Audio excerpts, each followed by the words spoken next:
Hello दोस्तों, कैसे हैं आप सब। स्वागत है आपका मेरे चैनल वाली पे। तो दोस्तों, जैसे कि आप सब जानते हैं कि जो मोदी सरकार है फटाफट से डीमोनेटाइजेशन करती जा रही है। कभी 500,000 के नोट बंद कर देते हैं, कभी 2,000 के नोट बंद कर देते हैं। तो अब हमारे पास सवाल उठता है, जैसे 500 और 1000 के जब नोट बंद हुए थे तो हमारी दादी नानी मम्मियों के पास कितने सारे पैसे निकले थे, अंदर संदूकों में से निकाल निकाल के लेके आए थे और फिर हमने उनको बैंक में डिपॉजिट कराया था। तो अब ये क्वेश्चन उठता है कि हम कितना पैसा बैंक में जमा करा सकते हैं और कितना पैसा हम बैंक से निकाल सकते हैं। आज के वीडियो में मैं आपको बताऊंगी कि आप बैंक में कितना पैसा रख सकते हैं, जमा करा सकते हैं या निकाल सकते हैं। तो चलिए वीडियो को शुरू करते हैं। लेकिन वीडियो शुरू करने से पहले चैनल को जरूर सब्सक्राइब करें और वीडियो को लाइक जरूर करें, ऐसी और भी अमेजिंग इन्फॉर्मेशन सबसे पहले पाने के लिए। तो चलिए वीडियो को शुरू करते हैं।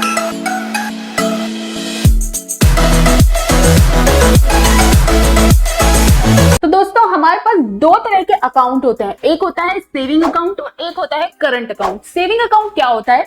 जिसमें आप डेली की सेविंग्स रखते हैं, मतलब कि आपकी जो जमा पूंजी है आप उसमें जमा करा देते हैं, या आपकी कोई सैलरी आती है तो आपकी सेविंग अकाउंट में आती है।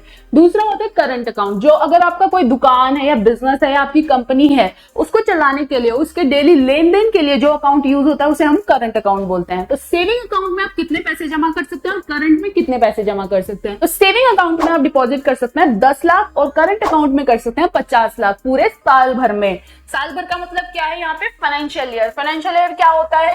फाइनेंशियल ईयर स्टार्ट होता है 1 अप्रैल से और 31 मार्च को खत्म होता है। तो इस दौरान आप सेविंग अकाउंट में रख सकते हैं 10 लाख तक और 50 लाख तक आप रख सकते हैं करंट अकाउंट में। तो अब आप बोलोगे कि मेरे पास तो 4 अकाउंट है, बताओ मैं तो 10-10 लाख हर एक अकाउंट में जमा करा देता हूँ। तो मैं आपको बता दूं कि आप 10 लाख टोटल कर सकते हैं। आपके पास चाहे 10 अकाउंट हो बैंक के, कोई दिक्कत नहीं है, लेकिन 10 लाख तक एक बार में डिपॉजिट साल भर में आप कर सकते हैं सारे अकाउंटों में। किसी में 1 लाख कर दिए, किसी में 2 लाख, किसी में 3 लाख, ऐसे करके आप डिपॉजिट 10 लाख तक कर सकते हो। दूसरी चीज क्या है, देखो आप चाहे डिपॉजिट आप करोड़ रुपए कर लो, कोई दिक्कत नहीं है, चाहे आप 20 लाख कर लो, 50 लाख कर लो, कोई दिक्कत नहीं है, लेकिन आपको वो पता होना चाहिए कि वो पैसा आया कहां से है। कि ऐसा ना हो कि करोड़ रुपए बैंक में जमा करा दिए, पता है नहीं कि भाई ब्लैक मनी खा रहे हैं कुछ भी, और वो बैंक में जमा करा दी, तो आपके पास क्या होगा? इनकम टैक्स का नोटिस आएगा। जैसे 10 लाख पे आपने ट्रिगर पॉइंट किया, वैसे ही आपके पास इनकम टैक्स का नोटिस आ जाएगा। अब आप बोलोगे हमारे पास तो आज तक आया नहीं है इनकम टैक्स का नोटिस, तो हम अभी तक हमने तो 20 लाख भी करा दिए, अभी तक तो कोई नोटिस नहीं आया। तो दोस्तों 20 लाख तक करा तो दिए, अभी तक आप सेफ हो, मानती हूँ, लेकिन कभी भी नोटिस आ सकता है। ये मत सोचिए कि आपने 20 लाख करा दिया आप सेफ हैं, लेकिन हाँ, अगर आपको सोर्स ऑफ इनकम पता है तो आप 1 करोड़ करा दीजिए, कोई प्रॉब्लम नहीं है। अब तीसरा क्वेश्चन उठता है कि क्या मैं 10 लाख एक बार में जमा करा दूं सारे के सारे?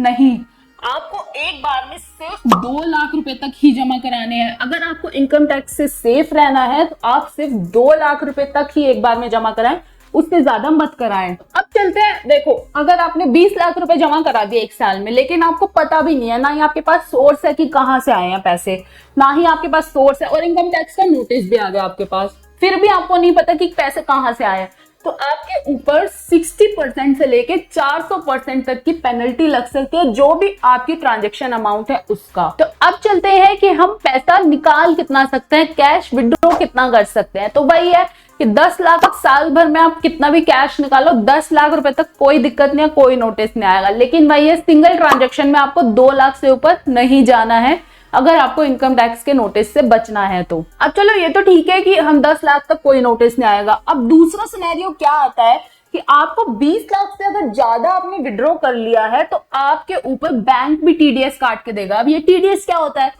टीडीएस क्या होता है? एक तरह से टैक्स डिडक्टेड एट सोर्स। मतलब इनकम टैक्स ने क्या बनाया हुआ है कि भाई जब भी आप पैसा दो, मतलब कि कोई भी जो काट रहा है ना, जिसने पैसे देने हैं, वही टीडीएस मतलब इनकम टैक्स काट के देता है। उससे क्या होता है कि भाई जो सामने वाला बंदा है जिसको पैसे मिल रहे हैं वो कल को जमा कराए नहीं कराए, इसलिए क्या कराया है कि ये टीडीएस का प्रोविजन लाया गया था कि भाई आप जब पेमेंट करो ना तो उसी वक्त आप टीडीएस काट लो और आप हमें जमा करा दो, क्योंकि जो काट रहा है, जो पैसे दे रहा है, उसे तो कोई दिक्कत नहीं होगी टीडीएस डिडक्ट करने में। तो इसमें उठते हैं 2 सिनेरियो कि आपने एक तो आईटीआर भर दी है 3 साल की और एक आईटीआर नहीं भरी है। अगर आईटीआर भर दिया आपने 3 साल की पहले से भर रहे हैं, तो अगर आप 1 करोड़ से ज्यादा का विड्रॉ करते हैं साल भर में तो आप पे लगेगा सिर्फ 2% टीडीएस कटेगा, ठीक है।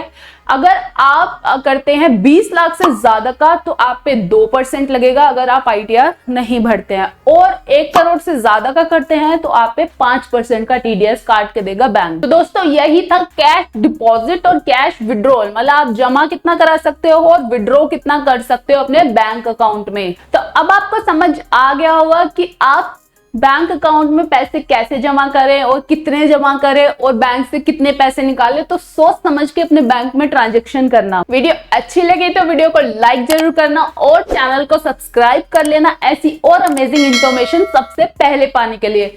और मुझे कमेंट करके बताना कि अगर आपकी कोई ऐसी और प्रॉब्लम है जिसका मैं सोल्यूशन कर सकूं तो मुझे कमेंट में जरूर बताना। तो चलिए मिलते हैं अगले वीडियो में, बाय।